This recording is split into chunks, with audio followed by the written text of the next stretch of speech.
National library of medicine 2020 में इन्होंने एक अध्ययन कराया जिसमें यह पता चला कि जो खबरें आप अपनी सेहत से जुड़ी पढ़ रहे हैं और ये सोच रहे हैं कि वो ठीक है और उन्हें फॉलो कर रहे हैं, उनमें से ज्यादातर फेक हो सकती हैं। वो आपके लिए सही और सटीक नहीं, मिस इन्फॉर्मेशन साबित हो सकती हैं। इसी अध्ययन में यह भी पता चला कि 6 साल में एक मिस इन्फॉर्मेशन, मेडिकल फील्ड से जुड़ी एक खबर को तकरीबन 4,50,000 बार शेयर किया गया, सोशल मीडिया पर इसे साझा किया गया। अब ये एक हैरान करने वाला आंकड़ा तो है ही, साथ ही ये एक चिंताजनक विषय भी बन जाता है, क्योंकि भाई बात आपकी सेहत से जुड़ी है। अगर आप सेहत से जुड़ी चीजें इंटरनेट पर, सोशल मीडिया पर देख रहे हैं, ये आपके लिए मददगार हो सकता है क्योंकि बहुत सी सटीक जानकारी आपको यहां मिलती है, लेकिन भ्रामक और गलत जानकारी भी यहां भरी पड़ी है। ऐसे में आप ये कैसे समझें कि कौन सी जानकारी आपके लिए सही है, किस तरह आप मिथ से बचकर रह सकते हैं। इसी पर आज हमारे साथ हैं डॉक्टर सुनील कुमार, जो कि प्रोफेसर हैं सर्जिकल ऑन्को, दिल्ली के एम्स में। नमस्कार सर। धन्यवाद। Sir, American news website NBC के अनुसार 80% लोग इंटरनेट पर जाते हैं और अपनी सेहत से जुड़ी जानकारी सर्च करते हैं। इन्होंने 2019 में सर्वे कराया था जिसमें यह पता चला कि उस दौरान, कोविड से पहले, सबसे ज्यादा मिस इन्फॉर्मेशन जो फैल रही थी वो कैंसर से जुड़ी हुई थी। तो इस पर आप क्या कहना चाहेंगे? किस तरह से लोग मिस इन्फॉर्मेशन से बच सकते हैं और किस तरह की गलत और भ्रामक जानकारी आपने भी इस दौरान देखी? ये बात सही है कि आज के जो सूचना तकनीक का जो टाइम है और उसमें कई सारे लोग, ज़्यादातर लोग जिनके हाथों में मोबाइल है, वो इंटरनेट से कई सारी जानकारियां ले रहे होते हैं और उनमें उनकी सेहत से जुड़ी हुई जानकारियां भी होती हैं। समस्या ये होती है कि ये जानकारियां कितनी सटीक और ऑथेंटिक हैं, जब तक ये पक्का नहीं हो तो जो आप सूचना इंटरनेट से ले रहे होते हैं उस पर भी सवाल खड़े हो जाते हैं। और यही हुआ कोविड के टाइम में, और उसके बाद कई सारे जो उसके कैंसर से रिलेटेड जो लोगों ने जोड़ना शुरू किया, उसके बारे में कई सारे भ्रम और मिथ्स फैलने लगे। रादर ये तो कैंसर ऐसी बीमारी है जिसके बारे में जितनी जानकारी सटीक लोगों को पहले थी या फिर जानते थे, वो लगभग उतनी ही मिस इन्फॉर्मेशन या फिर गलत सूचनाएं भी लोगों के बीच में है। एक दो मैं उदाहरण दूंगा आपको। लोगों को लगता है कि एक बार जिसे कैंसर हो गया उसका बचना मुश्किल है। फिर कुछ लोगों को लगता है कि कैंसर में कभी भी बायोप्सी या फिर सुई डालकर उसका टेस्ट नहीं होना चाहिए, वरना वो बहुत तेजी से और फैलने लगता है। इसी तरह से कैंसर के कारणों के बारे में है कि लोगों को लगता है कि जो व्यक्ति धूम्रपान या फिर शराब का सेवन, ये सब चीजें नहीं करते हैं, उन्हें कैंसर नहीं हो सकता है। एक और एग्जाम्पल मैं दूंगा आपको। लोगों को लगता है कि जैसे अगर आपको कोई तकलीफ नहीं है तो इसका मतलब आपको कैंसर शरीर में नहीं है। ये सारे कई सारे भ्रम हैं, इसकी लिस्ट बहुत लंबी है। और अब आते हैं कोविड और कैंसर के संबंध के बारे में। तो हुआ क्या कि चूंकि कोविड के टाइम में बहुत सारे चेस्ट एक्सरे और सीटी स्कैन हो रहे थे, तो नॉर्मली जो लोग ये सब जांच उस टाइम में किसी और वजह से नहीं कराते, अगर उन्हें कोविड नहीं हुआ होता है तो शायद ये सब जो फेफड़े की छिपी हुई गठाने या फिर रसौली, उसका भी पता उन्हें नहीं चलता। क्योंकि ये बीमारी ऐसी होती है जब तक से एक हद तक, एक सीमा के बाहर नहीं चली जाती है, तब तक व्यक्ति को कोई तकलीफ नहीं होता है। गांठ दिन प्रतिदिन बढ़ते जाती है और एक बार जब बीमारी फैलनी शुरू हो जाती है तो तकलीफ होनी शुरू हो जाती है और तब आपको पकड़ में आती है। तो कोविड के टाइम में जब सीटी स्कैन बहुत ज्यादा सारे लोगों को किए गए हो रहे थे, तब बहुत सारे लोगों को पता चला कि उनके फेफड़े में और कई जगह गांठें बनी हुई हैं, जो कि बाद में जब बायोप्सी करी जाती है तो उसमें कैंसर के लक्षण सिम्टम पाए जाते हैं। तब उन्हें लगता है कि नहीं, ये हमें कोविड की वजह से कैंसर हो गया, बल्कि हुआ ऐसा कि वो पहले से बन रही थी, डायग्नोज उन्हें जल्दी हो गया क्योंकि किसी सीटी स्कैन चाहे किसी वजह से इस केस में कोविड की वजह से किया गया। तो डॉक्टर, हमने बात की डायग्नोज की, तो कैंसर में डायग्नोज लाइफ चेंजिंग हो सकता है। वो आपके लिए और आपके परिवार के लिए उम्मीदें भी लाता है और डर भी लाता है। फिर भी आपने ये भी कहा कुछ देर पहले कि बायोप्सी से लोग डरते हैं, वो सोचते हैं कि वो निडल जो है वो अगर उनके उस ट्यूमर में या उस कैंसर सेल में जाएगी तो वो स्प्रेड करना शुरू कर देगा। इस मिस इन्फॉर्मेशन को आप किस तरह से बदलना चाहेंगे, लोगों को बताना चाहेंगे कि बायोप्सी कितनी जरूरी है? इसका एक लंबा इतिहास रहा है और काफी हद तक जो सुई के द्वारा जो जांच करी जाती है, जिसे आप निडल बायोप्सी कहते हैं या फिर निडल एस्पिरेशन साइटोलॉजी, जिसको एफएनएसी कहते हैं आप, जब तक से आप उन गठानों में से, रसौली में से जब तक आप टेस्ट करके नहीं देखेंगे तब तक आप ये नहीं समझ सकते हैं कि उसके अंदर की जो कोशिकाएं हैं वो सामान्य कोशिकाएं हैं, नॉर्मल कोई गांठ है, या फिर कैंसर की कोशिकाएं हैं और ये कैंसर की गांठ है। और ये बहुत सालों से, बहुत रादर मैं कहूंगा कि 100 साल से ऊपर से ही ये मिथ चला ही आ रहा है कि जब भी उसमें कोई आप निडल डालकर उसमें टेस्ट करते हैं तो अचानक से वो फैलना शुरू हो जाता। होता ये है कि बीमारी पहले ही बहुत ज्यादा फैल चुकी होती है और जब आप उसके बाद जब डॉक्टर के पास जाते हैं और एक समय के बाद और तेजी से फैलने लगती है और उसका जब टेस्ट किया जाता है तो लोगों को लगता है कि नहीं, हमारा निडल डाला गया, इस वजह से बीमारी तेजी से फैली, जबकि जब बगैर उसके कैंसर की डायग्नोसिस संभव नहीं है। डॉक्टर, हमने बात की निडल की। बहुत लोग होते हैं जो निडल से, वैक्सीन लेने से बहुत डरते हैं, कुछ में तो बचपन से ही ये डर हमने देखा है। शायद ऐसे ही कुछ लोगों ने एक मिस इन्फॉर्मेशन या भ्रम फैलाया ड्यूरिंग कोविड भी कि वैक्सीन जो है वो और 10 तरह की परेशानियां कर सकती है, डेथ कॉज कर सकती है। कैंसर में भी बहुत सी वैक्सीन उपलब्ध हैं। कई वैक्सीन ऐसी हैं जैसे कि एचपीवी की वैक्सीन है जो, जहां तक मेरी जानकारी है, कि 90% तक वो कैंसर से बचाव कर सकती है। हेपेटाइटिस बी है जो लीवर कैंसर से बचा सकता है। लेकिन फिर भी लोग कई मिथ्स होने की वजह से, कई गलत जानकारियां होने की वजह से इस तरह की वैक्सीन नहीं ले रहे हैं जिनसे वो कैंसर से बच सकते हैं। उनको आप किस तरह से ये बताना चाहेंगे कि ये वैक्सीन आपकी सुरक्षा के लिए हैं, नुकसान नहीं होगा इनसे?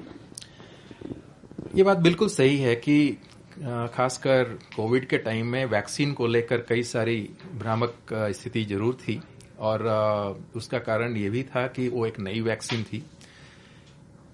लेकिन उसका जहां तक कैंसर कॉज करने का सवाल है, इसका अभी तक कोई प्रमाण नहीं है और ये बिल्कुल जाहिर सी बात है कि ये सूचना सही नहीं है कि कोरोना वायरस जो वैक्सीन है उसकी वजह से कैंसर होता हो या फिर जो अचानक से जो कोई और बीमारी हो जाती हो, ऐसा नहीं है। कम से कम पूरे मेडिकल साइंस में अभी तक इसका कोई प्रमाण नहीं है और कैंसर के सिलसिले में तो बिल्कुल ही नहीं है।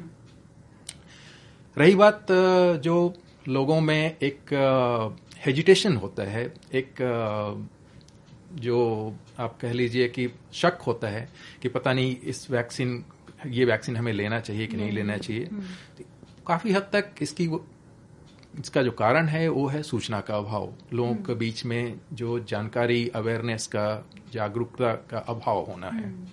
और जो दो आपने नाम गिनाए, खासकर जो एचपीवी वैक्सीन जिसको ह्यूमन पैपिलोमा वायरस वैक्सीन बोलते हैं, और इसे जो है यंग लड़कियों जो या महिलाओं को दिया जाता है ताकि जो बच्चेदानी का कैंसर है, सर्वाइकल कैंसर है, उससे बच सके।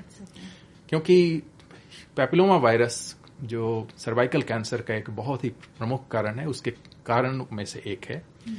इसी तरह से जो हेपेटाइटिस बी का वैक्सीन है और लिवर के कैंसर, जिगर के कैंसर का जो एक बहुत ही प्रमुख कारण है वो है हेपेटाइटिस बी का होना।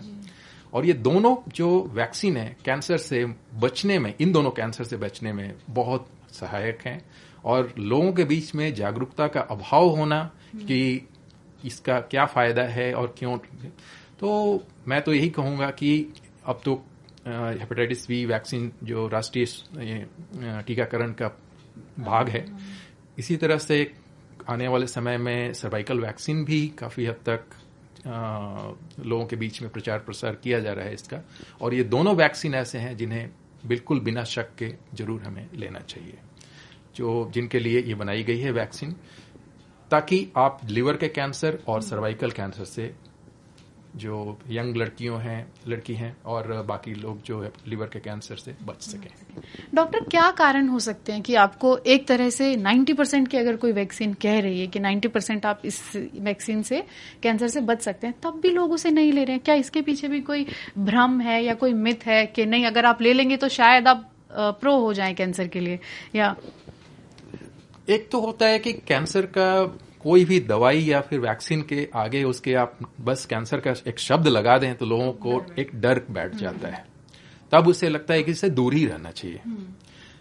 ये एक भागने की टेंडेंसी हो जाती है और इसका सीधा सीधा कारण होता है क्योंकि आपके पास सही जानकारी का अभाव होना, और उसका कारण ये है कि काफी हद तक चाहे वो मीडिया में हो या फिर इंटरनेट में सही जानकारी प्रसारित नहीं हो पाती है। खासकर अगर हम बात करें जो एचपीवी वैक्सीन है जो कि बनाई गई है यंग गर्ल्स के लिए, अगर हम स्कूलों में जो टीचर्स के माध्यम से या फिर मीडिया के द्वारा इसे लोगों तक पहुंचाने की कोशिश करें तो काफी हद तक एक मददगार होगा और लोगों को पता चलेगा कि नहीं, ये हमारे एक्चुअली प्रोटेक्शन के लिए है और इसका कैंसर होने के से कोई दूर दूर तक कोई वास्ता नहीं है। और शुरू में कोई वैक्सीन आती है तो उसको लेकर तरह तरह के जरूर मन में शंकाएं होती है। जब एक बार लोगों के बीच में जब ये जाना शुरू हो जाता है, और यही कहानी है आपके पोलियो ड्रॉप्स की भी, जो कि बाद में एक बहुत ही सक्सेसफुल प्रोग्राम रहा और आज भी वो चल रहा है। यही चीज है कि जब तक से लोगों तक सही जानकारी नहीं पहुंचेगी तब तक उस पर विश्वास करने में थोड़ी शंका होती है और कोई भी आदमी पहले आगे नहीं आना चाहता है। डॉक्टर, कुछ मिसकंसेप्शंस हैं कुछ विटामिन्स को लेकर, सप्लीमेंट्स को लेकर। कहा जाता है कि कुछ खास तरह के विटामिन होते हैं या सप्लीमेंट होते हैं जो एंटी कैंसर होते हैं। इनमें एक शार्क कार्टिलेज जो मैंने भी सोशल मीडिया पर ही देखा है, ये शार्क कार्टिलेज बहुत फेमस है जो बाजार में खूब बिक रहा है। तो क्या वाकई ये है कि कुछ विटामिन्स या कुछ सप्लीमेंट्स अगर आप लेते हैं तो वो एंटी कैंसर होते हैं और वो आपके कैंसर होने की संभावना को खत्म ही कर देते हैं? देखिए, संभावनाओं को खत्म करने वाली बात तो कहना शायद जायज नहीं होगा। हमारी भारतीय खान पान में ही कई सारे पदार्थ ऐसे हैं जिनके अब रिसर्च में सामने आ रहा है कि काफी हद तक उनमें कैंसर से प्रोटेक्ट करने की क्षमता जरूर होती है। एक होता है उसमें टर्मरिक, जिसे आप हल्दी कहते हैं, जो एक सिंपल सा हर घरों में यूज होता है। इसी तरह से करक्यूमिन, जिसे आप वो भी एक एक्सट्रैक्ट है उसका। इसी तरह से कई सारे और भी हैं, जैसे भोजन में सब्जियों और फलों की मात्रा जिनमें कम्युनिटी में ज्यादा पाई जाती है, फाइबर्स ज्यादा पाए जाते हैं खान पान में, उनमें कोलोन कैंसर से बचने के चांसेस ज्यादा होते हैं। उसमें कोई दो राय नहीं है। लेकिन ये एक बहुत हद तक एक पूरी की पूरी समुदाय और देश या फिर सभ्यता के खान पान से रिलेटेड होता है और पाया गया कि इन लोगों में कुछ कैंसर कम होते हैं। किसी एक दवाई या विटामिन की अगर बात करें तो ये शायद कहना मुनासिब नहीं होगा, क्योंकि इसका कोई डेफिनेट प्रमाण नहीं है। क्योंकि अगर आप शार्क कार्टिलेज का सेवन करते हैं या फिर रेगुलर बेसिस पर खा रहे होते हैं तो आप कैंसर से बच जाएंगे या फिर कैंसर आपका ठीक हो जाएगा, ऐसा कहना मुनासिब नहीं होगा। कुछ हद तक ठीक है, ये एसोसिएटेड जरूर होते हैं लेकिन गारंटी नहीं होती। इसलिए मैं कभी नहीं सजेस्ट करूंगा लोगों को कि ये समझकर कि इंटरनेट पर इंफॉर्मेशन है कि शार्क कार्टिलेज खाने से कैंसर नहीं हो सकता है तो सबके सब लोग शार्क कार्टिलेज खाना शुरू कर लें। बिल्कुल नहीं ऐसा। उसके साइड इफेक्ट भी हो सकते हैं। उसके अपने साइड इफेक्ट्स हैं और कई बार जो आप खा रहे होते हैं ये भी चीज गारंटीड नहीं होती है कि जो कुछ आपको दिया जा रहा है वो वाकई में वो एक प्रमाणिक तौर पर वही चीज है जिसमें बिल्कुल। डॉक्टर कैरी एडम्स हैं, ये सीईओ हैं union of international cancer control के, यानी कि UICC के। इन्होंने फेक न्यूज एडवाइस पर एक कोट दिया है, आप इसे अपनी स्क्रीन पर इंग्लिश में देख सकते हैं, यहां मैं हिंदी में पढ़कर आपको बता देती हूं। नकली चिकित्सा सलाह यानी कि फेक मेडिकल एडवाइस झूठी आशा जगाने के अलावा और भी बहुत कुछ कर सकती है। ये खतरनाक भी हो सकती है और सुधार में अड़चन पैदा कर सकती है। और बेहतर यानी कि वेल टेस्टेड थेरेपी थेरेपीज की जो वैधता है यानी कि वैलिडिटी है उसके लिए लोगों में शक पैदा कर देती है। तो इसके पीछे कई हेल्थ केयर प्रोफेशनल्स भी हो सकते हैं जो कई बार किन्हीं कारणों से मिस इन्फॉर्मेशन को फैला देते हैं। इस पर आप हेल्थ केयर प्रोफेशनल्स को क्या एडवाइस देना चाहेंगे? वो किस तरह से मिस इन्फॉर्मेशन को, भ्रामक जानकारी को फैलने से रोक सकते हैं? जो आज की पूरी जो चिकित्सा शास्त्र की कार्य पद्धति है और वो बहुत हद तक इस पर आधारित है जिसे आप अंग्रेजी में एविडेंस बेस्ड मेडिसिन कहते हैं, यानी प्रमाण आधारित चिकित्सा। जिस चीज का अगर कोई प्रमाण नहीं है तो उसे उसके फेस वैल्यू पर जस्ट कोई बोल रहा हो ऐसा करने पर उस तरीके से नहीं लेना चाहिए, चाहे वो किसी और मोटिव से ऐसा बोल रहे हो, चाहे वो पैसे कमाने की वजह से हो या फिर किसी और कारण से बोल रहे हो। लेकिन जब तक वो एक उसके पीछे कोई प्रमाण नहीं है तब तक उसे जस्ट अपना लेना शायद ये खतरनाक चीज होती है। रही बात कहाँ से सही जानकारी हो, तो इसके कई सारे इंटरनेट पर ही सोर्सेज हैं। जैसा कि आपने इंट्रोडक्शन में कहा, नेशनल लाइब्रेरी ऑफ मेडिसिन, हालांकि वो प्रोफेशनल्स के लिए बनाई गई है, लेकिन कोई व्यक्ति जिसे थोड़ी बहुत समझ हो चीजों की तो वो वहां पर जाकर उसके बारे में देख सकते हैं और उसके बारे में प्रमाण वहां पर कई सारे मिलते हैं कि जो चीज आप करने जा रहे हैं उसके पीछे कितना एविडेंस है।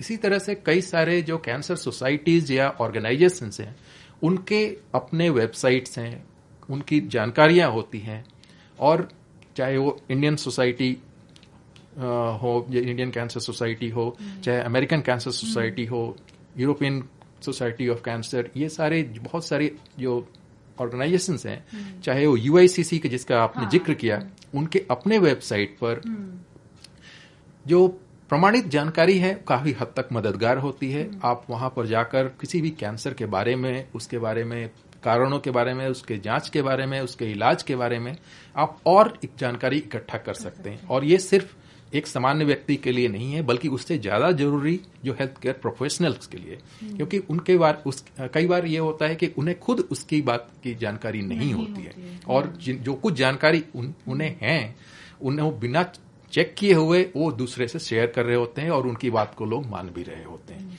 तो उनका दायित्व ज्यादा बनता है कि पहले अपनी जानकारी को दुरुस्त करें, इन सारे जो साइट्स हैं वहां पर पढ़ने की कोशिश करें और बेहतर जानने की कोशिश करें, ताकि आप एक एविडेंस बेस्ड लोगों का ओपिनियन शेयर कर सकें। मेरा अगला सवाल आपसे यही था कि किस तरह से आप मिस इन्फॉर्मेशन से बचकर रह सकते हैं, जिसका जवाब आपने दे दिया।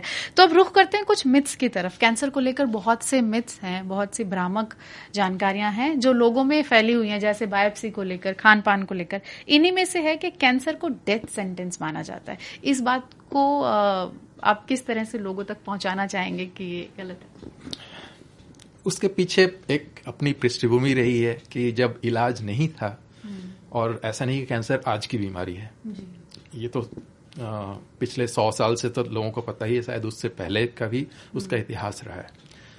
इलाज आज ज्यादा है, पहले नहीं थे, तो इसलिए लोगों को लगता था कि एक बार कैंसर जिसको हो गया तो उसके लिए एक तरह से ये डेथ सेंटेंस है, ये एक लाइलाज बीमारी है, एक बार जिसे हो गया वो ठीक नहीं हो सकता है। ये कई सारे, लेकिन पिछले 30-40 साल में जितने चिकित्सा शास्त्र में, खासकर कैंसर के क्षेत्र में जितने तेजी से जो चेंजेस और जो विकास हुए हैं, नई नई दवाइयां से लेकर नए नए तरीकों का जो इजाद हुआ है, शायद आज के दिन में ये कहना ठीक नहीं होगा कि कैंसर हो जाने के बाद आपको डेथ सेंटेंस मिल गया या कुछ। ये ज्यादातर मरीज, खासकर वो मरीज जिनकी बीमारी थोड़ी जल्दी की अवस्था में पकड़ में आई है, वो एक सामान्य जिंदगी जी रहे होते हैं और लगभग उसी आयु तक होते हैं जो सामान्य व्यक्ति की होती है। लेकिन इसके लिए शर्त यह है कि बीमारी एक अर्ली स्टेज में पकड़ी जानी चाहिए। एक लेट स्टेज में होने के बाद, एडवांस स्टेज में होने के बाद शायद इलाज उतना कारगर नहीं होता है और सफल भी नहीं होता है। तो ये सब कुछ इस बात का खेल है कि कितनी जल्दी आपकी बीमारी पकड़ी गई है और कितना जल्दी इलाज शुरू किया गया है। एक बात ये भी है कि कैंसर संक्रमण से फैलता है, ये कितना ठीक है? बिल्कुल गलत है। मेरे ख्याल से बस ये 4 शब्द काफी हैं। बिल्कुल गलत है। और इसके कई सारे दुष्परिणाम होते हैं। मैं आपको एक, शायद अच्छा नहीं लगेगा सुनकर, लेकिन एक छोटा सा उदाहरण देना चाहूंगा अपनी प्रैक्टिस से ही, कि एक कोई गांव से ही ओल्ड लेडी आई, बहुत ही बुजुर्ग महिला थी।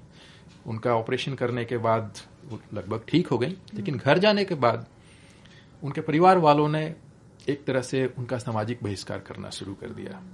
उनको घर के छोटे बच्चों के साथ उनको खिलाने की भी इजाजत नहीं, उनके खाने के बर्तन अलग, उनका रहने का कमरा अलग, उनके बाकी परिवार से मिलने जुलने के।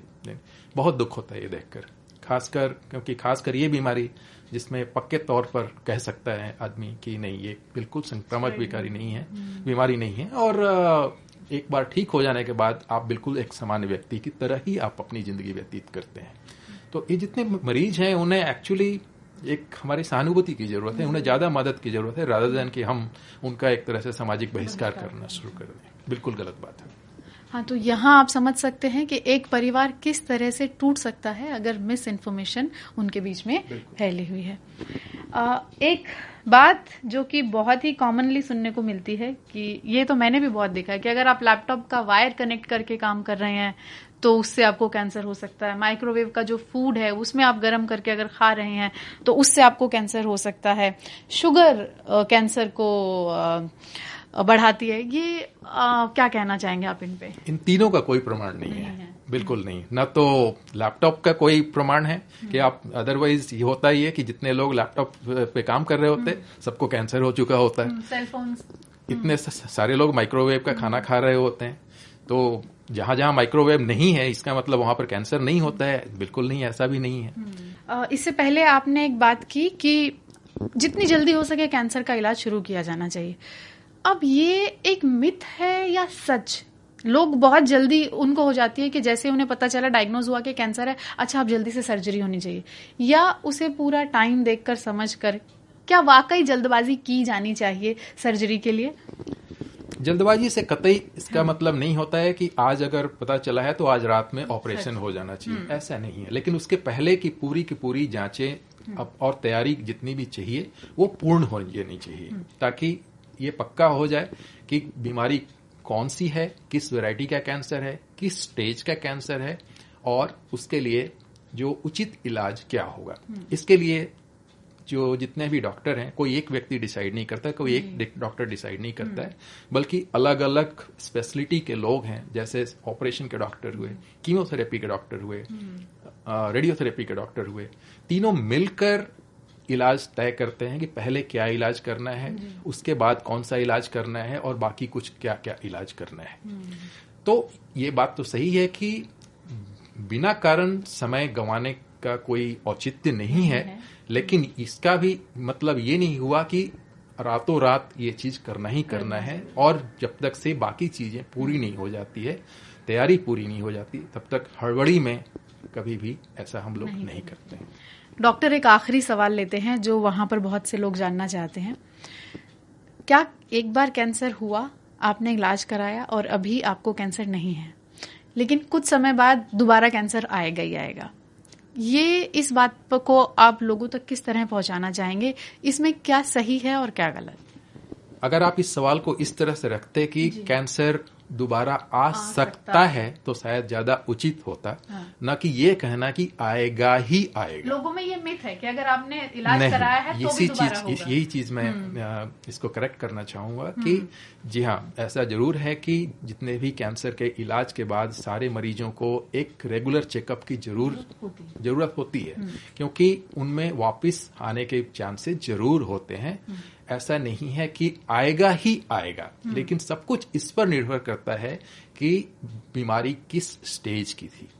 अर्ली स्टेज की बीमारी, पहले स्टेज की बीमारी, आपने इलाज पूरा कर दिया, चांसेस बहुत कम होते हैं कि बीमारी दोबारा आने के, लेकिन इसे 0% बिल्कुल हम नहीं कह सकते। इसलिए सारे मरीजों को जो उन्हें रेगुलर चेकअप, जो कि इलाज पूरा होने के बाद शुरू होता है, और बीच में इंटरवल पे हम उन्हें बुलाते रहते हैं, चाहे 3 महीना पर हो, 6 महीना पर हो, 1 साल पर, जैसे जैसे टाइम निकलते जाता है बीमारी वापस आने के चांसेस और कम होते जाते हैं। लेकिन पहले 2 साल उन्हें एक डेफिनेट फॉलो अप में जरूर रहना होता है। तो ये नहीं कह सकते कि आएगी ही आएगी, लेकिन हाँ, आने के चांसेस होते हैं, और उस पर जब भी बीमारी अगर वाकई वापस आती है तो उसे भी जल्दी से जल्दी पकड़ा जा सके, इसलिए उसे ठीक किया जा सके। तो उसका जो लक्ष्य यही होता है, रेगुलर जो फॉलो अप का। डॉक्टर, हमने बात की लोगों पर कैंसर के असर की, परिवार पर होने वाले असर की। एक असर कैंसर से और देखा जाता है जो आर्थिक होता है। लोगों का मानना है कि कैंसर का इलाज बहुत महंगा है, उनकी जेब खाली हो जाएगी। कुछ लोगों का कहना होता है कि घर बिक जाएंगे। क्या वाकई ये इलाज बहुत खर्चीला होता है? देखिए, इसका जवाब हाँ और नहीं दोनों है। हाँ, उस सिलसिले में जब बीमारी आपकी बहुत लेट स्टेज में, एडवांस स्टेज में पकड़ी गई हो, तो होता क्या है कि उसमें कई सारे तरीके इस्तेमाल करने पड़ते हैं बीमारी से लड़ने उसके इलाज के लिए, और जितने ज्यादा तरीके इस्तेमाल किए जाएंगे उनका खर्च जुटते जाता है। और ये बात सही है कि जो लेट स्टेज की बीमारी और जिसमें दवाइयां ज्यादा महंगी यूज की जाती हैं उसमें खर्च ज्यादा होता है। ऑपरेशन का खर्च हुआ, कीमोथेरेपी का खर्च हुआ, रेडियोथेरेपी का खर्च हुआ, और कुछ एडवांस दवाइयां हैं जरूरत पड़ी तो उनका खर्च हुआ। लेकिन उसका जो सकारात्मक पहलू ये है कि जितनी अर्ली स्टेज की बीमारी पकड़ी जाएगी उसमें सिर्फ एक तरीके से ही काम हो जाता है और काफी कम समय में, कम खर्च में इलाज और सफल तरीके से पूरा हो जाता है। तो मिला जुलाकर बात यही है कि जितनी जल्दी बीमारी पकड़ी जाएगी उतने ही कम खर्च में उसका इलाज हो जाएगा। डॉक्टर, हमने बात की परिवार की, खर्चों की, तो एक खर्च को लेकर अक्सर परिवार बोझ महसूस करता है या दबाव में आ जाते हैं। कई तरह से उनको कई रास्ते अपनाने पड़ते हैं इलाज पाने के लिए। ऐसे में लोगों में ये भी एक डर होता है कि अगर परिवार में किसी एक को हो गया तो बाकियों को भी कैंसर होने की उतनी संभावना है। आप उन लोगों को क्या संदेश देना चाहेंगे? क्या उन्हें बताना चाहेंगे कि वो किस तरह से इसे लें? ये आपने बहुत ही अच्छा सवाल पूछा, और ये भी एक कैंसर के बारे में काफी बड़ा मिथ है। और लोगों को लगता है कि उनके माता पिता या फिर घर में ताई जी, चाची जी, चाचा जी को अगर कोई कैंसर हो गया तो हो ना हो किसी दिन उन्हें भी हो जाएगा। ये शायद कहना सही नहीं है। ये बात जरूर सही है कि कुछ कुछ कैंसर जरूर होते हैं जिसमें अगर आपके माता पिता या फिर परिवार में इमीडिएट जो रिश्तेदार हैं, आपके भाई बहन हैं, खासकर ब्रेस्ट कैंसर जो है, उनमें अगर कैंसर हुआ है तो आपके कैंसर होने के चांसेस सामान्य व्यक्ति से कुछ हद तक ज्यादा जरूर होते हैं। लेकिन ये कहना कि आपको भी हो ही जाएगा, बिल्कुल गलत है। ऐसा नहीं है। और घर पर ये कोई वंशानुगत बीमारी नहीं है कि पीढ़ी दर पीढ़ी चली आ रही हो, ऐसा नहीं है। तो ये थे हमारे साथ डॉक्टर सुनील, जिन्होंने तकरीबन सभी भ्रमों को आज यहाँ पर तोड़ दिया है और आपको सही और सटीक जानकारी दी है।